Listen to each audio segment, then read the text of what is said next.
This episode is about the second most important software for developers after the IDE, the Unix command line. If you're on a Unix-based operating system, you probably have the bash shell installed. If so, I advise you to take a look into the, I think it's pronounced C shell, together with the Oh My C shell extension. If you're using bash and switch to C shell, you can use all the things you're using right now in bash, plus a lot of things more. So that means you don't have to learn new syntaxes.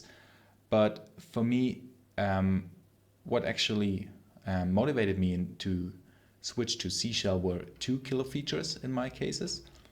For switching directories, you normally have to type cd plus all your way through the directories, but this shell can you can type shortcuts and the start of directory names with the hierarchies, and then by hitting tab once you can auto-complete all of them all together and hitting enter without needing to type cd to change to a directory. This sounds like a small change, but actually this is a very helpful extension that helps you to reduce typing a lot. And these were the two main features, the auto-completion and the directory switching, that make me consider to switch to C shell.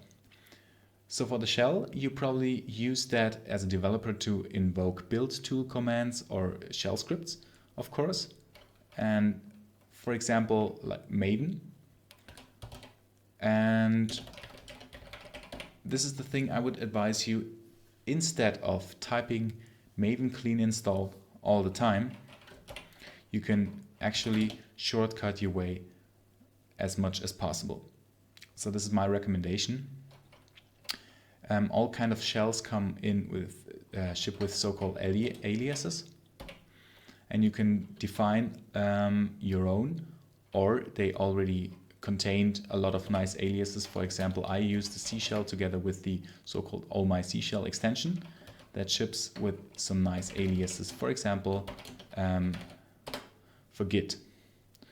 That means if you have a Git directory, a Git managed directory like this, and by the way, you can also have helpful prompt extensions that shows you, for example, the current branch you're in, then you can use these aliases to type faster. And in my eyes, typing this is even faster than clicking your way through some graphical application. For example, for status or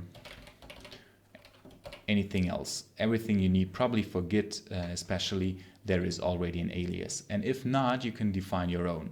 For example, I want to have a more sophisticated output for a Git log as an ASCII art graph that shows me several kind of branches and so on and so forth, that I just shortcut into this fancy long command with a lot of arguments that I of course cannot remember, but then it shows me a nicer log with an ASCII art tree. And this is what I would advise you to reflect and think of, all the things you are typing into your shell and shortcut your way through. Even if it's just a few keystrokes, but if you type these commands often enough, then you save yourself a lot of time. Another good example is, for example, Maven clean install.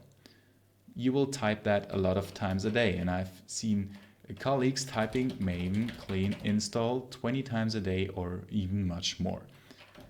And just by defining an alias, you save yourself a lot of time, and you can still type in the full command each and every time and do not even need scripts on this level.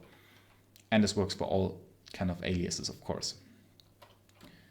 And for example, these are some aliases I defined myself. There's a helpful one for that cleans Docker images, and either you define a script for that. Of course, you cannot remember, or at least I can't remember by heart all the pipings you need here, or you just use as this shell alias.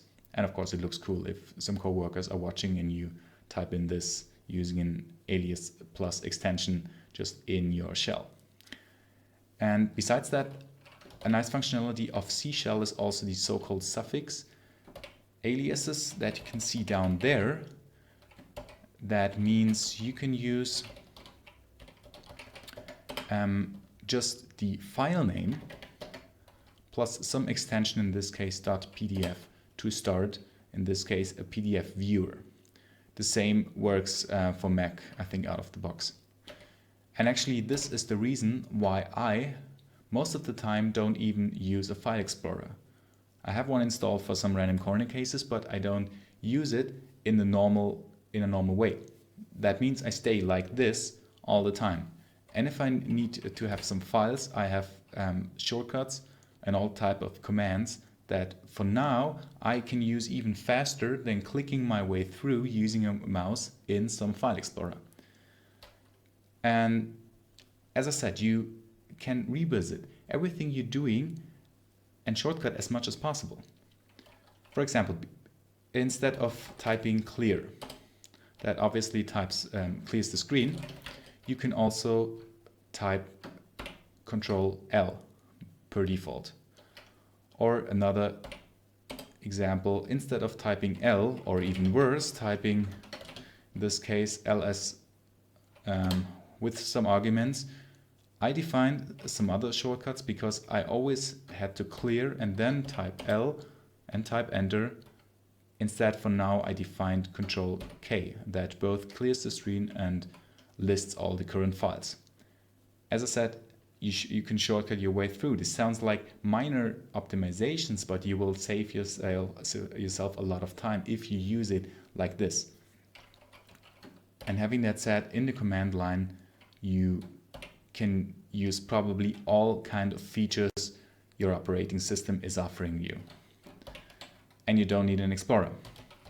There are some nice tools around that work in the command line. For example, this encurses disk usage, shows you the disk usage of directories, and you can use, of course, your keyboard to navigate your way through and list the biggest files, in this case in the Linux source code, and so on and so forth.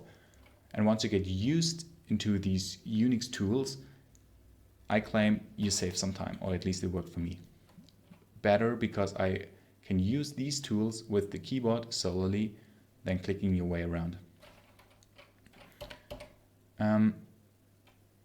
That's basically it on the command line. More on operating systems. So of course the Unix command line works in Unix-based systems like Linux or Mac OS. If you're using Windows and you may not consider switching to a Unix-based operating system, I mean even Microsoft uses Linux now, then I highly advise you to install a Unix command line emulator program. And no kidding, the Unix command line actually, well, works way better than the DOS shell. So this is actually a proper shell that uses a lot of features which you can find somewhere else way better explained than I could here, like pipings, and of course shell scripts and all kind of combinations of these to make your life easier and faster. And as I said, the most important thing is reflect and shortcut your way through. I'm using Linux here as an operating system, as I said, and I'm using a window manager called i3. And the reason for this is that, as I said, I want to be in the keyboard zone as much as possible without using my mouse. And you probably can use all the Windows managers out there using the keyboard, but this is a so-called tiling window manager. That means if I have some command running here, I can easily split my screen and work on more here, and so on and so forth, and split it even more and more and more. And navigating your way around here is, in my case, faster than using the mouse. Once you get used to that keyboard navigation feeling and you don't want to use your mouse anymore. Actually, I dislike my poor little mouse here that much that I even defined a command to move the mouse out of the way. So even if I'm programming and for some reason the cursor is in the way of sight, I don't even need to move my fingers away from the keyboard push the mouse out of the way. Of course, I don't want to type this in, so I remapped using the window manager to, in my case, control Windows key M to move the mouse out of the way. As I said, even for the most basic things, if you want to be a little bit faster, shortcut your way through. Either there is already a shortcut defined, if not, you can define one. And the same is true for using your operating system. So if I'm not in the command line and I use some graphical application, I have a launcher installed, which is a very basic launcher with autocompletion to start programs. The same is available in actually all kind of operating systems. You just have to use it.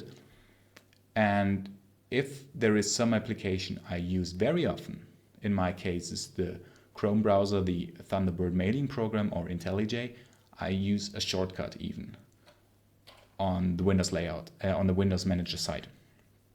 So I don't even need to type IntelliJ enter all the time, rather than I can shortcut my way through. And this is actually my most important advice. Try out the command line if you're not already using it, and I promise you everything you're doing right now can be done using the command line, and once you get familiar with it, if you want to, then I claim you will be faster doing so. Thanks for watching.